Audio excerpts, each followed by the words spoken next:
Bonjour à tous, nouvelle vidéo, toujours dans notre parcours sur les philosophies politiques du XIXe siècle. Je viens de montrer avec Arthur-Joseph de Gobineau que dans ce siècle, qui est le siècle du colonialisme, le XIXe siècle, qui est le siècle au cours duquel on a très clairement considéré une hiérarchisation de l'humanité avec les Européens qui ont une industrie, qui ont une agriculture, qui ont une force militaire, liée d'ailleurs au progrès scientifique et industriel, qui ont des canons qui portent de plus en plus loin, qui ont des fusils qui se perfectionnent. Ces Européens ont une technologie et une culture qu'ils sont capables d'exporter. Grâce à la technologie, ils dominent les autres peuples et ils en profitent pour imposer leur culture. À la fin du siècle ou presque, en 1885, Jules Ferry, qui est le président du Conseil, justifie le fait qu'il faut envahir, occuper le Tonkin, qui est tout de même très éloigné de la France continentale, par cette triple idée que si la France ne le fait pas, d'autres pays le feront.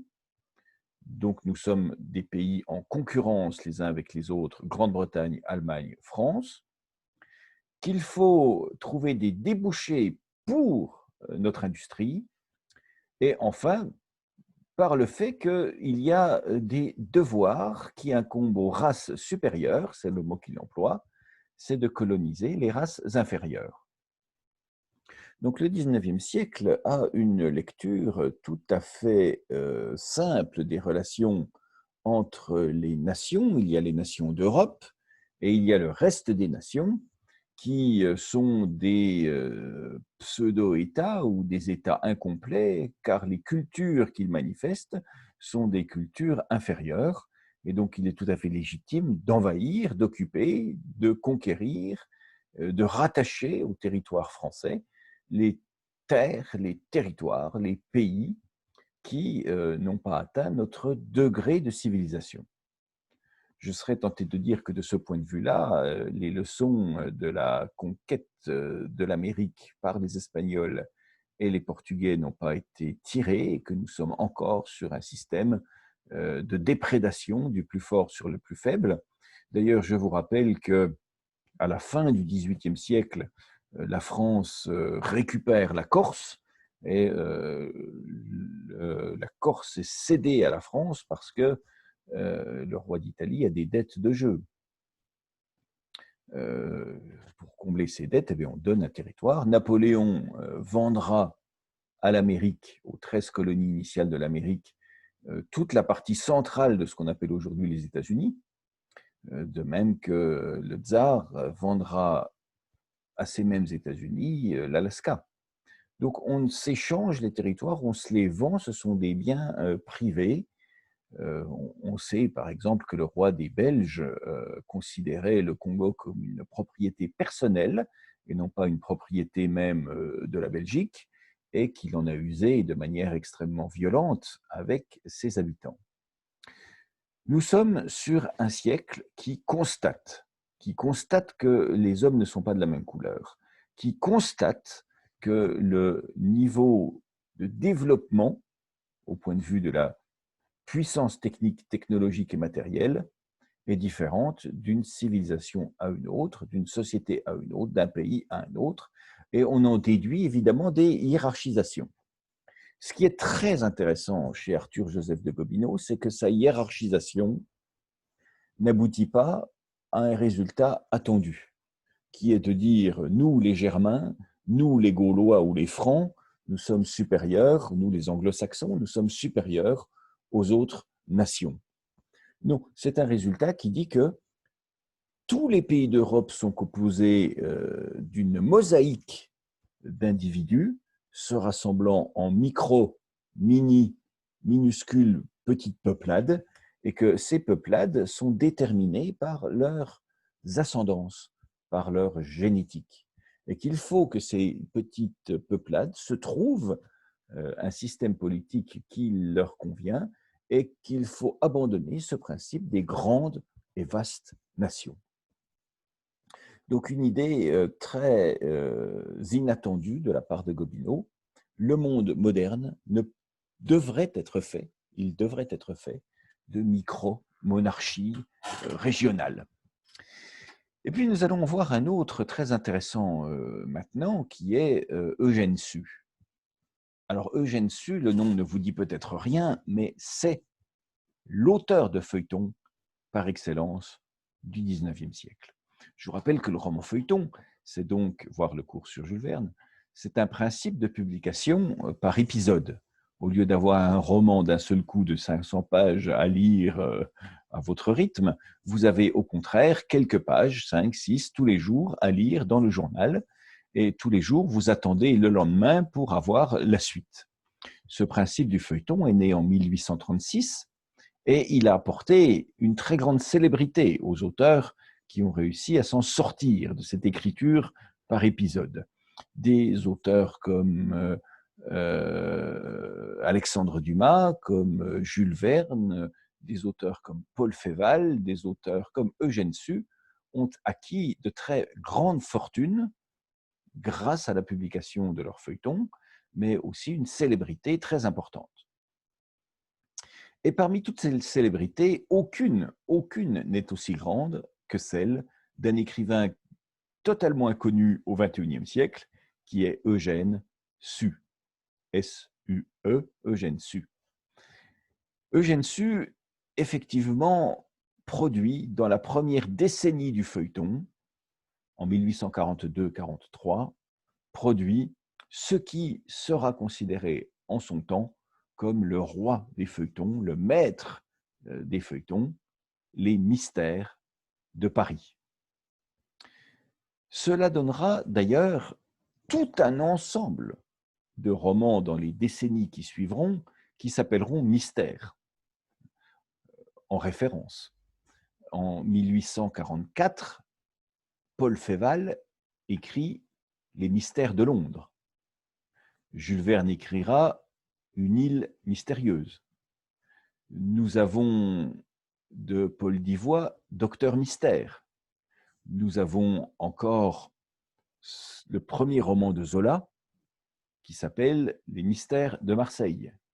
Nous avons de Spitzmüller Les mystères de Belfort.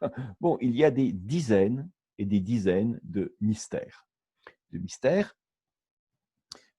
qui suivent, qui essaient de récupérer un peu de ce succès d'Eugène Sue avec Les mystères de Londres. Alors, c'est un roman feuilleton qui a bien vieilli, disons-le, mais qui, en tout cas, manifeste effectivement ce qu'il y a de plus caractéristique dans le roman feuilleton de cette première moitié du XIXe siècle.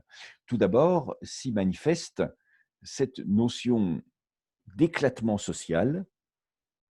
Qu'est-ce qui est mystérieux à Paris, les mystères de Paris? Eh bien, ce qui est très mystérieux, c'est la vie extrêmement étrange de ce petit peuple que l'on va voir vivre, qui va parler en argot, qui va agir devant nous et qui agissent de manière tout à fait surprenante pour le lecteur. Je vous rappelle que le roman feuilleton est concomitant de la création des écoles communales.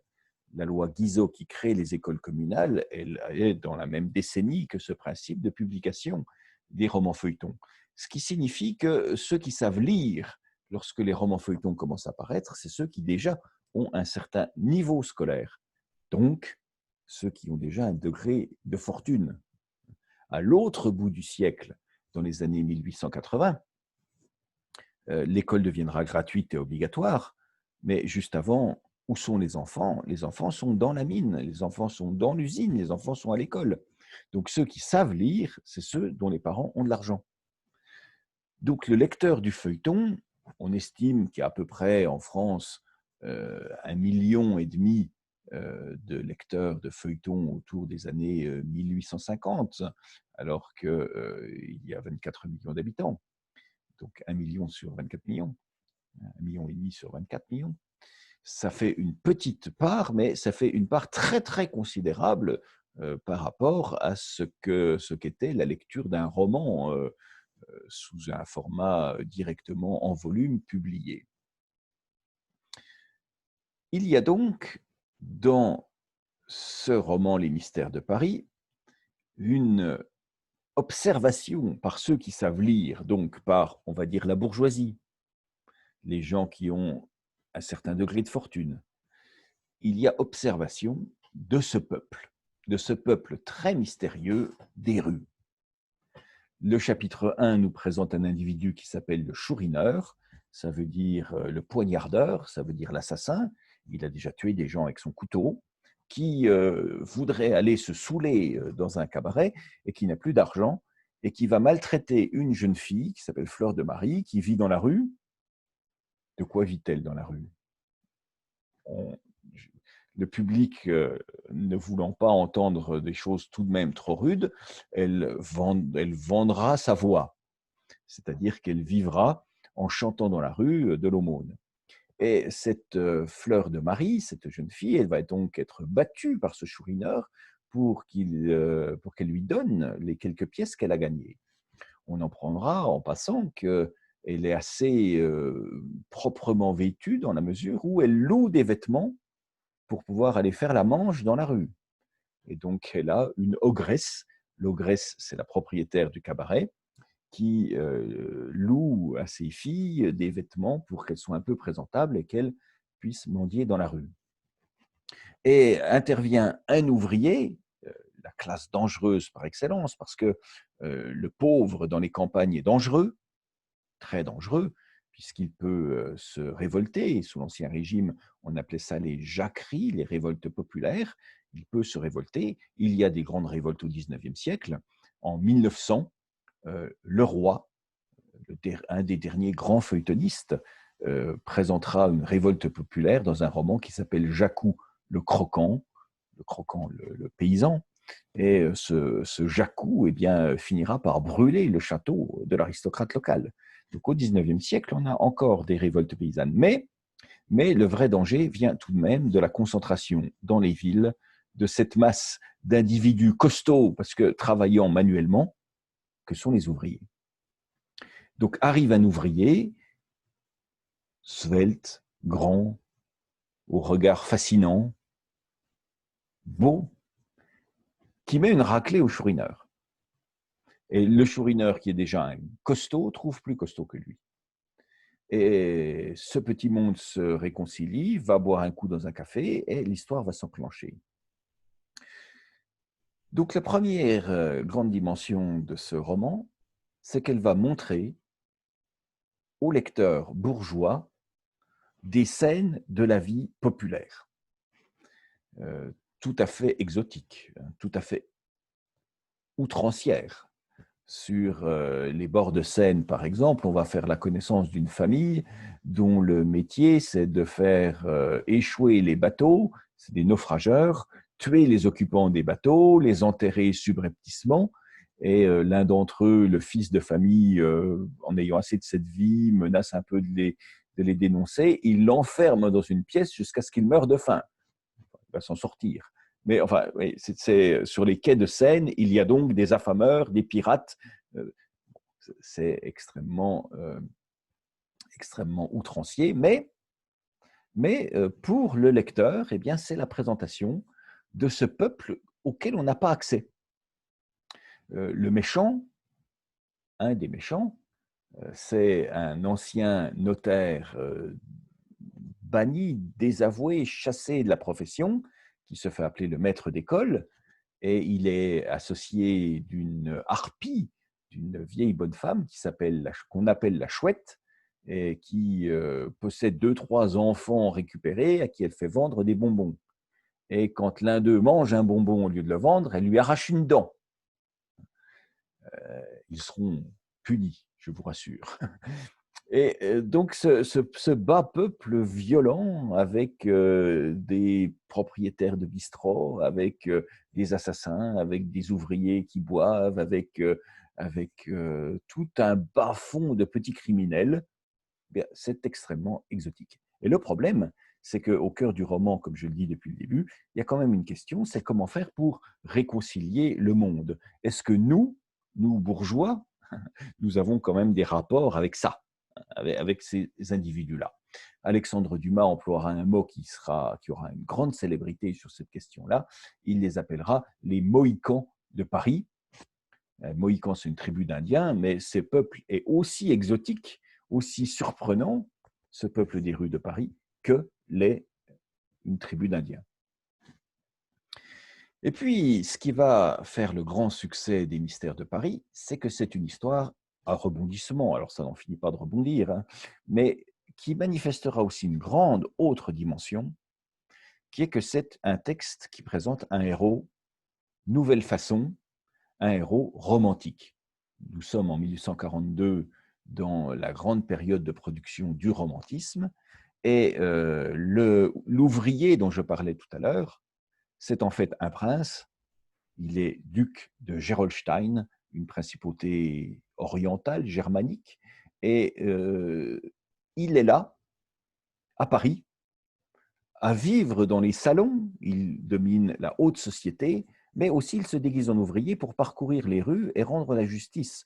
Il est dans le haut et il est dans le bas. Il incarne justement cette capacité à joindre les deux dimensions de la société. Le héros romantique, je le rappelle, c'est une invention des années 1820 qui marque encore les héros tels que nous les concevons aujourd'hui. Au lieu d'être des personnages monolithiques, ce sont des personnages éclatés. Au lieu d'être le bon, au lieu d'être, pour prendre un exemple dans le western des années 50, au lieu d'être les personnages incarnés par John Wayne, le shérif, le colonel, le pasteur, enfin bref, l'homme référentiel, le bon qui est droit dans ses bottes et qui va vers le bien tout le temps, eh bien, le héros romantique ressemble davantage au héros des westerns spaghetti à la Sergio Leone, c'est-à-dire qu'ils sont borderline, comme on dit. Ils sont à la fois dans le haut et dans le bas, dans le bien et dans le mal, dans la violence et dans la paix, dans l'amour et dans la haine. Ils sont éclatés, ils sont tiraillés. Victor Hugo emploiera la formule qui fera la référence globale. Il dira que ces personnages sont entre ombre et lumière. Ils alternent les deux. Et Gerolstein, il est prince dans la haute société, il est ouvrier dans les rues, comme Jean Valjean sera chef d'entreprise, sera bourgeois, mais aussi bagnard, mais aussi jardinier, comme dans Les Mystères de Londres, Rio Santo, donc un roman de Paul Féval, comme ce Rio Santo sera à la fois marquis et chef de la guilde de l'Assemblée des assassins de Londres, comme Monte Cristo est le comte de Monte Cristo, un aristocrate, mais ancien bagnard échappé. Comme le docteur Antéchrist chez Jules Verne sera à la fois un aristocrate en exil et aussi le chef d'une conspiration pour se venger. Il y a donc un personnage nouveau qui s'exprime et qui va justement jouer ce rôle de réconciliation. Et là, il y a un thème que je n'ai encore pas abordé dans mes conférences, mais c'est qu'il y a une solution pour réunifier la société globale de son haut et de son bas. C'est le Messie, c'est l'homme providentiel. Et les auteurs ne sont pas tous d'accord sur cette question-là, mais c'est quand même aussi une idée qui transparaît chez la plupart des auteurs, parce que rappelez-vous que la Révolution française, elle a connu une forme d'arrêt quand un homme providentiel est arrivé. Cet homme providentiel, c'était Napoléon. Napoléon qui était grand et petit, qui était dangereux et pacificateur, guerrier et législateur. Le Code civil, c'est à lui qu'on le doit. Et encore la moitié des articles du Code civil de Napoléon, donc dans les années 1800-1804, sont encore en vigueur aujourd'hui. À un moment donné, il y a un héros, un homme qui domine toutes les phases éclatées de la société et qui impose son autorité. Et qui réussit ou qui échoue. Qui réussit ou qui échoue, mais enfin, il y a la tentative impériale qui apparaît quand même chez beaucoup, beaucoup d'auteurs. On voit, pour prendre des exemples simples, on voit ce ce prince de Gerolstein. On voit Rio Santos dans Les Mystères de l'ombre de Paul Féval. Chez Jules Verne, j'ai dit qu'il y avait émergence de personnages forts qui réorganisaient la société. On verra chez Zola qu'il y a un individu qui crée la ville, hein, et qui organise la ville et qui, de ce fait, joue ce rôle de monarque pacificateur sur la société. Alors, tous les auteurs ne sont pas monarchistes, tous les auteurs ne sont pas adeptes de Napoléon, mais cette présence très chrétienne, très christique et très politique du héros qui parvient à apaiser à lui tout seul la société, elle est quand même très, très présente.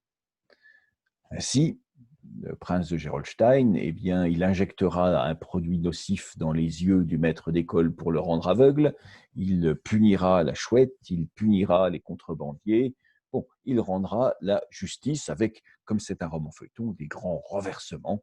On apprendra par exemple que Fleur de Marie est en fait sa fille illégitime. Bon, et on apprendra aussi que lui-même, le prince, n'est pas blanc.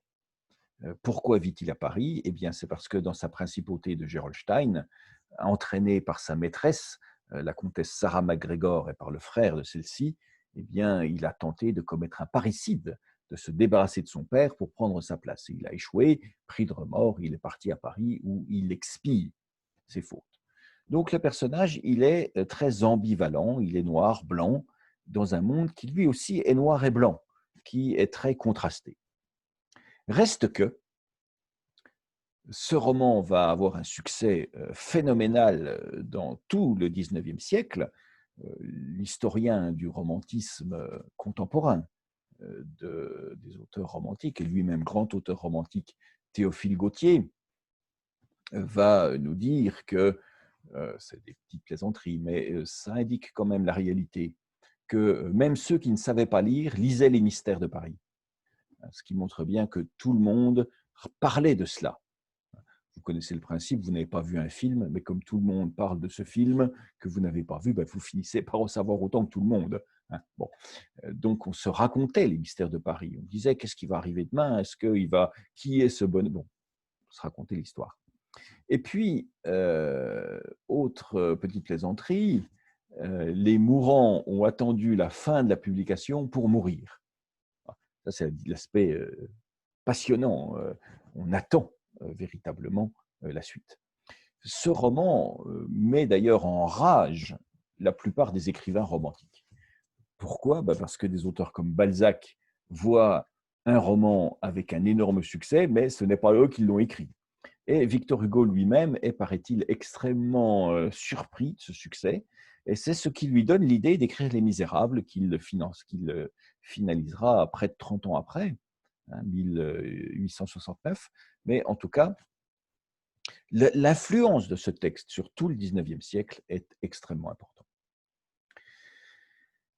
Et puis Eugène Sue devient une personnalité du monde des lettres. On lui donne 100 000 francs pour publier ce roman, ce qui est à peu près l'équivalent d'un siècle de salaire d'un employé moyen, et c'est le salaire qu'il touchera par la suite, à peu près 100 000 francs par roman.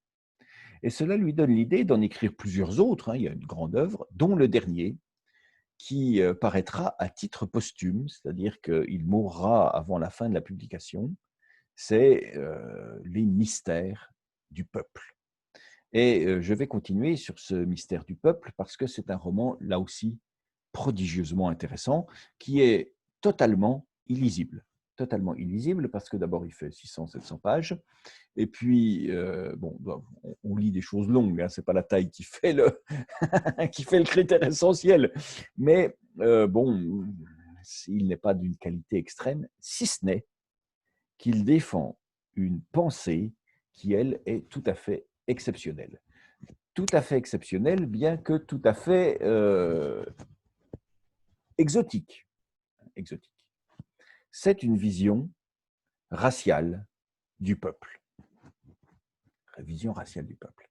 Et il se rejoint en cela par bien des aspects Gobineau. Quelle est son idée centrale? Eh bien, cette idée centrale, d'abord, il l'emprunte à un autre auteur qui est Walter Scott. Alors Walter Scott, c'est un nom qui est souvent apparu jusqu'à présent dans mes discours. Je vous en ai parlé souvent de Walter Scott.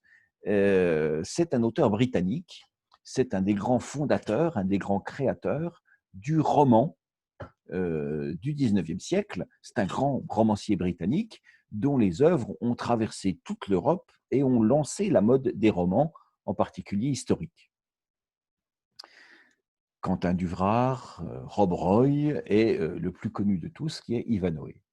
Il y a beaucoup d'adaptations cinématographiques d'Ivanhoé et en particulier la présence dans cet Ivanhoé d'un personnage qui aura un grand succès par la suite, qui est Robin des Bois. Dans ce succès, pour vous donner un exemple précis de ce que ça peut être, Stendhal, qui est un de nos grands écrivains, Le Rouge et le Noir, La Chartreuse de Parme, Stendhal dit dans les années 1830 que le plus grand phénomène éditorial français, c'est la traduction de Walter Scott en français. Donc, lui-même romancier reconnaît qu'il y a un sommet du sommet qui a bouleversé la lecture en France, l'édition en France, qui a bouleversé la conception qu'on avait même d'un roman, c'est les romans de Walter Scott traduits en français. Et je vais faire appel un peu à vos souvenirs, parce que même si vous ne saviez pas que c'était du Walter Scott, il n'empêche que vous avez souvenir de cela, j'en suis sûr. De quoi ça parle Robin des Bois? Eh bien, Robin des Bois, ça parle d'une histoire toute compliquée, qui est le fait que le roi d'Angleterre, Richard Cœur de Lion, est parti en croisade. Et bon, croisade, Palestine, Jérusalem, bon. Mais en revenant, son animosité avec l'empereur d'Autriche fait que l'empereur d'Autriche l'enferme, l'emprisonne dans un château et ne le libère que contre rançon. Mais de rançon, il n'a pas. Il envoie donc Ivanhoé, un chevalier de sa suite, en Grande-Bretagne pour constituer une rançon. Et en Grande-Bretagne, c'est le frère du roi, Jean sans Terre, qui gouverne. Et il a envie de tout, sauf du retour du roi. Donc évidemment, il ne constitue pas cette rançon. Ce qui fait que Ivanhoé va se tourner vers des expédients, vers d'autres solutions, et il va trouver deux moyens de réunir cette rançon. La première, eh bien, c'est de demander leur aide aux banquiers juifs de Londres. Et c'est la communauté juive de Londres qui va payer la rançon pour libérer le roi de Grande-Bretagne. Et puis l'autre, eh bien, c'est de faire appel à un bandit qui est Robin des Bois, Robin de Locksley, pour assembler la rançon. Robin des Bois, vous vous en souvenez, il s'oppose à quelqu'un d'autre. Il s'oppose aussi au shérif local. C'est le gendarme et c'est le voleur. Le gendarme, le shérif, c'est-à-dire le représentant des forces officielles et royales, le shérif de la forêt locale, du comté local, le shérif de Nottingham.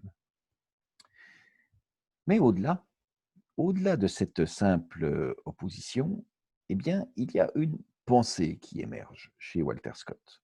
Et cette pensée, c'est une pensée qui coïncide très bien à la Grande-Bretagne, qui est que, en fait, la Grande-Bretagne a subi deux grosses influences culturelles, le monde germanique et le monde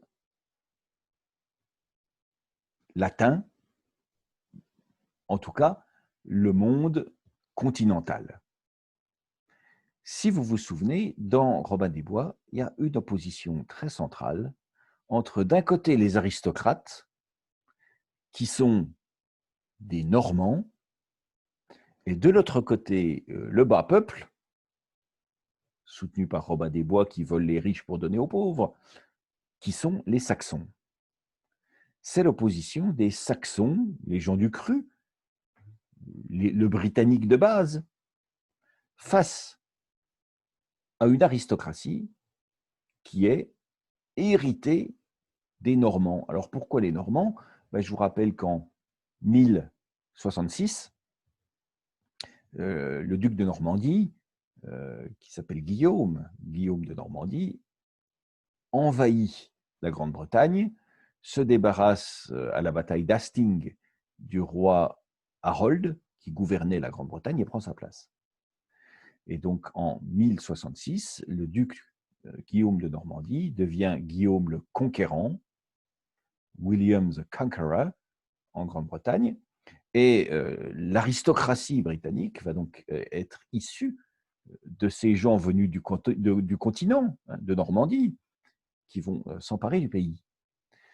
Et donc chez Walter Scott, c'est une histoire nationale qu'il crée. Il dit, voilà, nous en Grande-Bretagne, aujourd'hui, nous sommes le mélange de cette aristocratie continentale, les Normands, qui ont eu le pouvoir, qui nous ont donné les rois, face à nous, peuple qui sommes d'origine plutôt germanique, saxonne. Nous sommes les Saxons contre les Normands.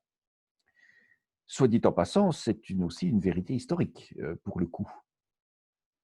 Si vous prenez par exemple le nom des animaux en anglais, je vais faire un petit détour linguistique, bien que je ne sois pas linguiste, mais les animaux, ils ont deux noms en général. Ils ont le nom saxon, anglo-saxon, et puis ils ont le nom qui est plutôt issu justement du français via l'invasion de Guillaume de Normandie. Exemple, on a pig ou pork. Pork, c'est le porc, hein, c'est le nom qui est arrivé avec les Normands en Grande-Bretagne. On a cow et on a beef, le bœuf. On a sheep et lamb. On a à chaque fois deux noms. C'est l'animal sur pied et l'animal dans l'assiette. Sur pied et dans l'assiette, c'est la différence. Mais enfin, il y a un mot qui est d'origine latine via, en passant par l'ancien français, et un autre qui est directement d'origine saxonne. Donc, Walter Scott, à travers ce roman historique, montre aussi que la Grande-Bretagne, eh bien, elle s'est faite de puissantes jonctions culturelles de deux peuples, les Saxons et les Normands, qui maintenant, au bout du compte, ont fusionné. Sauf que, Eugène Sue, ça va l'intéresser, cette idée-là.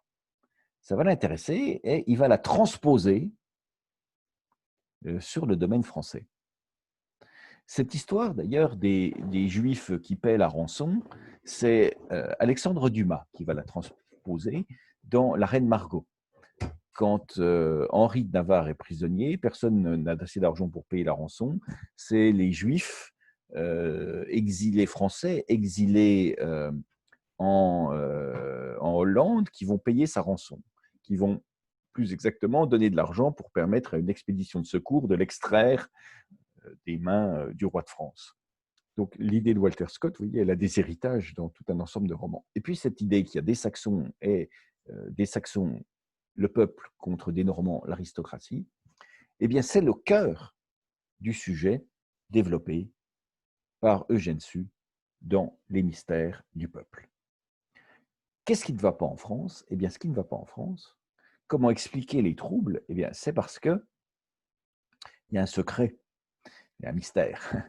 Et ce mystère, c'est que, en fait, nous sommes deux. Nous sommes deux, ou plus exactement, il y a nous et il y a les autres. Alors, ce n'est pas des extraterrestres, ce n'est pas les visiteurs, non, c'est qu'en fait, la population française, elle est issue des Gaulois, ou elle est issue des envahisseurs germains. Et qu'à chaque époque, il y a eu finalement un peuple dominé qui était les Gaulois, qui a subi l'arrivée successive d'un ensemble d'aristocrates qui les ont dominés. Ça a été les Romains, ça a été les Francs, les Germains, les Francs, et que encore maintenant au XIXe siècle, il y a les gens du peuple et il y a leurs aristocrates, qui n'appartiennent pas finalement à la même race, à la même espèce, à la même ethnie, au même groupe. Il y a de millénaire en millénaire une domination du Gaulois qui est pauvre, mais qui est plutôt avec des aspirations républicaines, démocrates, face aux nobles qui, lui, est issu des envahisseurs francs. Alors, quelques petits textes pour illustrer cette idée-là. 3 petits textes. Tout d'abord, une discussion. Oui, dit le personnage, en cela, Brennus, donc un chef gaulois qui envahit Rome, et les Gaulois de son armée appartenaient à la race dont nous descendons, presque tous, tant que nous sommes dans le pays. À un moment, tu dis que c'était des Gaulois? Oui, grand-père. Alors nous décéderions de la race gauloise? Certainement. Mais nous sommes français. Comment diable arranges-tu cela, mon garçon? C'est que notre pays, notre mère patrie à tous, ne s'est pas toujours appelée la France. Tiens, tiens, dit le vieillard en ôtant sa pipe de sa bouche. Comment, la France ne s'est pas toujours appelée la France? Non, grand-père, pendant un temps immémorial, notre patrie s'est appelée la Gaule et a été une république, aussi glorieuse, aussi puissante, mais plus heureuse, et 2 fois plus grande que la France du temps de l'Empire. Fichtre. Malheureusement, il y a à peu près 2000 ans. Rien que ça, 2000 ans. La division s'est mise dans la Gaule, les provinces se sont soulevées les unes contre les autres. Ah, voilà toujours le mal. C'est à cela que les prêtres et les royalistes ont tant poussé lors de la Révolution. Aussi grand-père est-il arrivé à la Gaule, il y a des siècles, ce qui est arrivé à la France en 1814 et 1815. Une invasion étrangère? Justement. Les Romains, autrefois vaincus par Brennus, étaient devenus puissants, ils ont profité des divisions de nos pères, ont envahi le pays. Absolument comme les Cosaques et les Prussiens nous ont envahis. Absolument. Mais ce que les rois cosaques et prussiens, les bons amis des Bourbons, n'ont pas osé faire, donc l'envie leur est manquée, les Romains l'ont fait, et malgré la résistance héroïque de nos pères, toujours braves comme des lions, mais malheureusement divisés, ils ont été réduits en esclavage, comme le sont aujourd'hui les nègres des colonies. Et donc, le texte continue. Il y avait un peuple uni de race gauloise, et ce peuple uni de race gauloise, eh bien, il s'est divisé pour diverses raisons, mais en tout cas, il a subi des invasions qui leur ont mis des maîtres, qui leur ont mis des chefs, qui leur ont mis des rois, qui leur ont mis des nobles, qui les ont exploités. Et ces nobles ont changé, c'était les Romains, ce sera les Francs, c'était les Cosaques et les Bourbons, les rois de France, mais il n'empêche que tout s'explique si on arrive, tout s'expliquerait, tout se réglerait si on arrivait, eh bien, finalement, à chasser cette aristocratie de races différentes de nous pour retrouver un pays de race gauloise. Alors, je passe un petit peu pour vous lire un deuxième texte. Figurez-vous qu'il y a 13 ou 1400 ans, des hordes de barbares à demi sauvages appelés Francs, en arrivant du fond des forêts de l'Allemagne, de vrais Cosaques enfin, sont venus attaquer les armées romaines, amollies par les conquêtes de la Gaule, et les ont battus, chassés, et se sont à leur tour emparés de notre pauvre pays, lui ont ôté jusqu'à son nom, et l'ont appelé France, en manière de prise de possession. Brigands, s'écria le Vrillard. Jamais encore les Romains foi d'homme, jamais au moins mieux les Romains, ils nous laissaient notre nom. C'est vrai, et puis du moins les Romains étaient un peuple le plus civilisé du monde, sauf leur barbarie envers les esclaves. Ils avaient couvert la Gaule de constructions magnifiques et rendu de gré ou de force une partie de leur liberté à nos pères. Tandis que les Francs étaient, je vous l'ai dit, de vrais Cosaques, et sous leur domination, tout a été à recommencer pour les Gaulois. Et donc nous voilà dominés pendant tout l'Ancien Régime, pendant 1500 ans. Cette idée qui est tout à fait absurde, hein, qu'il y a les Gaulois qui sont les pauvres de tout temps, et puis l'aristocratie qui sont en fait une race séparée et à part, cette idée, il n'empêche qu'elle a beaucoup, beaucoup de succès au XIXe siècle. Hein, voici un extrait de l'Histoire des Gaulois d'Amédée Thierry. J'ai voulu faire connaître cette race, la race gauloise, de laquelle descendent les 19e les 19/20e d'entre nous, c'est avec un soin religieux que j'ai recueilli ces vieilles reliques dispersées, que j'ai puisé dans les annales de 20 peuples les titres d'une famille qui est la nôtre, les traits saillants de la famille gauloise, ceux qui la différencient le plus, à mon avis, des autres familles humaines, peuvent se résumer ainsi: la bravoure personnelle, que rien n'égale chez les peuples anciens, un esprit franc, impétueux, ouvert à toutes les impressions, éminemment intelligent. Donc nous sommes pour 19/20e des Français, des Gaulois. Un autre auteur, Henri Martin, Histoire de France. Les premiers hommes qui peuplèrent l'ouest de l'Europe furent les Galles, ou Gaulois, nos véritables ancêtres, car leur sang prédomine dans ce mélange successif de peuples divers qui a formé les modernes Français. Toutes les qualités et quelques défauts des Gaulois, les traits les plus saillants de leur caractère survivant chez nous, attestent encore de notre antique origine. Autre exemple de Jean Reynaud, c'est l'article Druidisme de l'Encyclopédie Nouvelle du XIXe siècle. Il est incontestable que jusqu'ici, nous n'avons pas assez fait honneur à nos pères, les Gaulois. Il semble qu'éblouis par les prestiges de l'Antiquité hébraïque, même de l'Antiquité grecque et romaine, nous nous empressions par honte de faire bon marché de la nôtre et de passer sous silence. Mais, j'ose le dire, si Dieu avait voulu que l'Écriture nous eût conservé l'héritage paternel aussi brillamment qu'elle l'a fait chez les Hébreux, les Grecs et les Romains, loin d'humilier nos antiquités nationales devant celles de ces peuples, nous n'eussions voulu révéler relever que d'elles seules. Notre passé gaulois est très très glorieux. Et puis enfin, pour terminer, encore Augustin Thierry, encore 4 petites citations. De là vient qu'aujourd'hui cette nation appelle francs dans sa langue ceux qui jouissent d'une pleine liberté, et quant à ceux qui parmi elles vivent dans la condition de tributaires, il est clair qu'ils ne sont pas francs par droit d'origine, mais que ce sont des fils de Gaulois assujettis aux francs par droit de conquête. Donc nous avons actuellement une hiérarchisation du monde. Il y a les hommes libres et francs, ceux qui sont au pouvoir, puis tous les autres, c'est encore des Gaulois. Charles Loiseau, dans son traité des charges, pour le regard de nos Français, lorsqu'ils conquirent les Gaulois, c'est chose certaine qu'ils se firent seigneurs des biens et des personnes. J'entends seigneur parfait, tant en la seigneurie publique qu'en la seigneurie privée.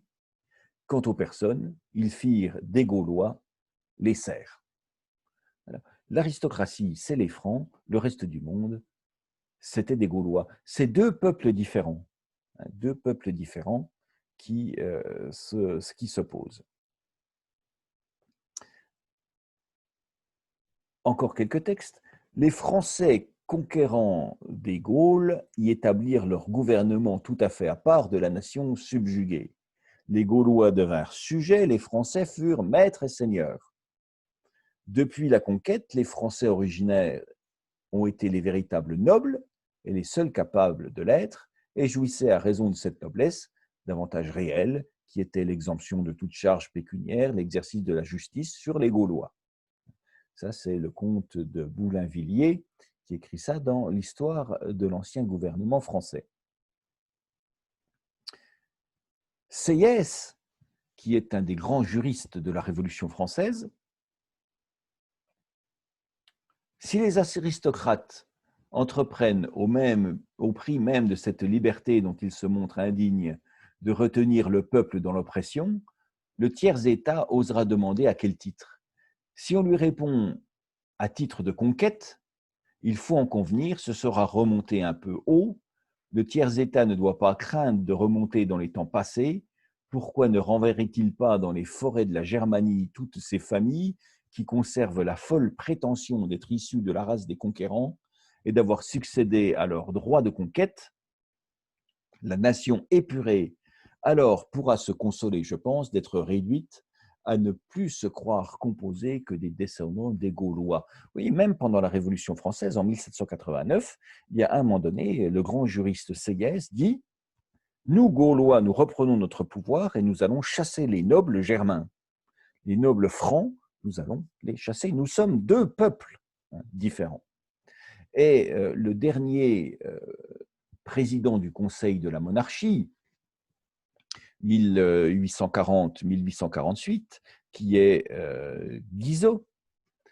Guizot qui a créé aussi, lorsqu'il était ministre de l'Instruction publique, les écoles communales. Toutes les écoles communales que nous avons partout en France ont été créées par Guizot. Eh bien, Guizot le dit aussi de manière à peu près identique. La révolution de 89 a été une guerre, la vraie guerre, telle que le monde la connaît, entre peuples étrangers. Depuis plus de 1300 ans, la France contenait deux peuples, un peuple vainqueur et un peuple vaincu. Depuis plus de 1300 ans, le peuple vaincu luttait pour secouer le joug du peuple vainqueur. Notre histoire est l'histoire de cette lutte. De nos jours, une bataille décisive a été livrée. Elle s'appelle la Révolution. Francs et Gaulois, seigneurs et paysans, nobles et roturiers, tous, bien longtemps avant cette révolution, s'appelaient également français, avaient également la France pour patrie. 13 siècles se sont employés parmi nous à fondre dans une même nation la race conquérante et la race conquise, les vainqueurs et les vaincus, mais la division primitive a traversé le cours des siècles et a résisté à leur action. La lutte a continué dans tous les âges, sous toutes les formes, avec toutes les armes, et lorsqu'en 1789, les députés de la France entière ont été réunis dans une seule assemblée, les deux peuples se sont hâtés de reprendre leur vieille querelle. Le jour de la vidée était enfin venu. Guizot, du gouvernement de la France depuis la Restauration et du ministère actuel, 1829. Guizot nous dit, il y avait deux peuples, d'accord, bon, il y a les nobles et le peuple, et les Gaulois, les Francs et les Gaulois, mais finalement, toute la politique a consisté à essayer de les réunir, la Révolution les a séparés, et nous sommes de nouveau maintenant, dans ce 19e siècle, 1829, eh bien, nous sommes dans une tentative de réunification. Le jour de vider la querelle est enfin venu, le jour de la réunification des aristocrates et du peuple est venu.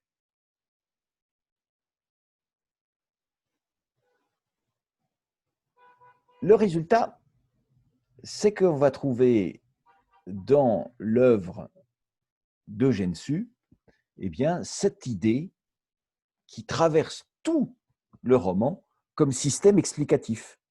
Un système explicatif de l'histoire. Vous êtes un peuple exploité, vous êtes les Gaulois, vous êtes un dominant, vous êtes un franc ou un envahisseur. Deux races expliquent les oppositions qui existent dans la France et la violence qui existe dans la France du 19e siècle. Alors, un petit texte pour illustrer cela. Encore surpris, pauvre Georges, et pourquoi? Parce qu'il y a des bourgeois, voilà le grand mot, des bourgeois républicains socialistes. Voyons, Georges, sérieusement, est-ce que la cause des bourgeois n'est pas liée à celle des prolétaires? Est-ce que moi, par exemple, prolétaire hier, et que le hasard a servi jusqu'ici, je ne peux pas, par un coup de mauvaise fortune, redevenir prolétaire demain, ou mon fils le devenir? Est-ce que moi, comme tous les petits commerçants, nous ne sommes pas à la discrétion des hauts barons du coffre-fort, comme nos pères étaient à la merci des hauts barons des châteaux forts? Est-ce que les petits propriétaires ne sont pas aussi asservis, exploités par ces ducs de l'hypothèque, par ces marquis de l'usure, par ces comtes de l'agio? Est-ce que chaque jour, malgré probité, travail, économie, intelligence, nous ne sommes pas, nous, commerçants, à la veille d'être ruinés à la moindre crise? Lorsque par peur, cupidité ou caprice de satrape, un satrape c'est un chef d'État oriental, il plaît aux autocrates du capital de fermer le crédit et de refuser nos signatures, si honorables qu'elles soient. Est-ce que si ce crédit, au lieu d'être le monopole de quelques-uns, était ainsi qu'il devrait être, et le sera, démocratiquement organisé par l'État, nous serions sans cesse exposés à être ruinés par le retrait subi des capitaux, par le taux usuraire, de l'escompte ou par les suites d'une concurrence impitoyable? Est-ce qu'aujourd'hui, nous ne sommes pas tous à la veille de nous voir, nous, vieillards, dans une position aussi précaire que celle de votre grand-père, brave invalide du travail, qui, après 30 ans de labeur et de probité, serait mort de misère sans votre dévouement, mon cher Georges? Est-ce que moi, une fois ruiné comme tant d'autres commerçants, j'ai la certitude que mon fils trouvera les moyens de gagner son pain de chaque jour, qu'il ne subira pas, ainsi que vous, Georges, ainsi que tout prolétaire, le chômage homicide qui vous fait mourir un peu de faim tous les jours? Et donc, vous voyez que finalement, il y a grande idée, une grande idée, et cette idée, c'est que il y a une jonction entre les prolétaires et les bourgeois de petit niveau, hein, qui sont finalement à la limite de la réussite, face à l'aristocratie des armes, face à l'aristocratie de l'État, face à l'aristocratie de la banque, qui, eux, sont ces Germains, sont ces envahisseurs qui toujours ont dominé la France. Et cette idée, eh bien, elle se traduit par cette idée: il n'est pas une réforme religieuse, politique ou sociale que nos pères n'aient été forcés de conquérir de siècle en siècle au prix de leur sang par l'insurrection. Conséquence de quoi? Il faut se révolter.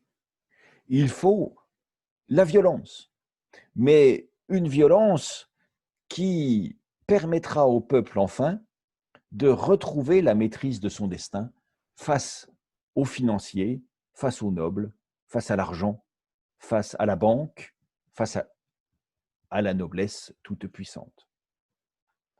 Et donc, vous voyez que cette idée de race qui sert de départ, de constatation, pourquoi la France est dans un mauvais état? Eh bien, c'est parce qu'il y a l'opposition entre deux peuples. Pourquoi y a-t-il violence? Parce que ces deux forces sont contradictoires. Que faut-il faire pour résoudre cet état de violence? Eh bien, il faut la révolution, l'insurrection, dit Eugène Sue. Il faut la violence. Mais une violence qui permettra, eh bien, de chasser cette partie oppressante de la société, qui est, et vous voyez, qui est certes la noblesse, mais qui est aussi le monde de l'argent. Le monde de l'argent doit être chassé. Ce roman fait un scandale énorme. Il est interdit. Il est interdit à cause de son appel à l'insurrection, pas à cause de son bilan gaulois contre Franc. Ça, vous avez vu, tout le monde est à peu près d'accord là-dessus. Sieyès, Guizot, Amédée Thierry, enfin tout le monde est d'accord. Mais sur la conséquence que c'est par la violence encore qu'on résoudra à arrêter la violence, eh bien là, tout le monde n'est pas d'accord. Reste que ce roman va avoir tout de même une certaine estime de la part du public, mais aussi d'un certain nombre d'écrivains. Je vous donne un exemple sur le XXe siècle avec Régine Desforges. Régine Desforges, grand auteur du roman historique français.